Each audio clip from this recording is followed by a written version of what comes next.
الناس دايما بتفتكر إن القربان مجرد خرافة، بس الحقيقة غير كده خالص. القربان مش مجرد ذبيحة ولا دم بيتسفك على الأرض.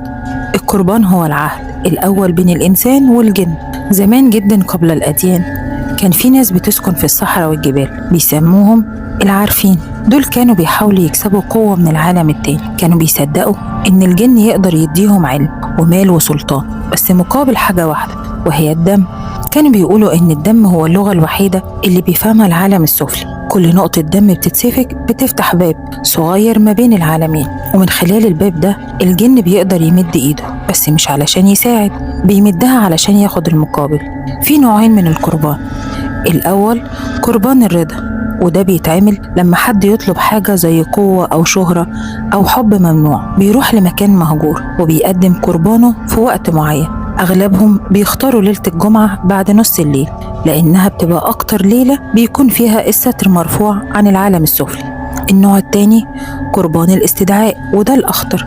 بيتعامل لما حد بيعوز يستحضر كيان معين من الجان في طقوس غريبة بيستخدموا فيها رماد ودم حيوان أسود، وغالبا بيكون ديك أو عنز، وبيقروا كلام مش مفهوم بلغة محدش يعرف مصدرها.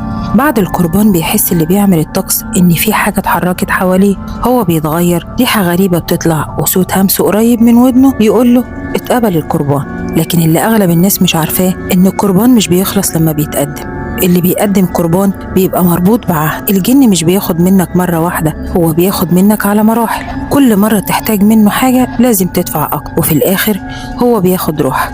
وفي قصص كتير عن ناس حاولت توقف العهد لكنهم اختفوا قبل ما يقدروا يقولوا ازاي. زي الراجل اللي كان في قرية، الشيخ محمود، اللي بدأت القصة كلها كان فاكر انه بيستخدم الجن، بس الحقيقة ان هم اللي استخدموه. اللي مرعب بجد ان بعض الناس بتقول ان الطقوس دي لسه بتتعمل لحد النهاردة، بس مش في القرى، لا دي بتتعمل في المدن، في شقق مغلقة، في أدوار مهجورة، في بيوت محدش بيدخلها. وبيفضلوا يقدموا القربان في صمت تام علشان ما يتفتحوش، لأن أي حد يسمع الهمس اللي بيحصل بعد القربان بيتحول هو كمان لقربان جديد.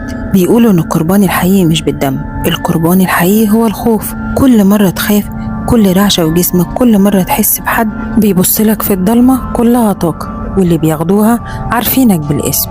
لو عجبك الفيديو اشترك في القناة وفعل الجرس واستنى الفيديوهات اللي جاية.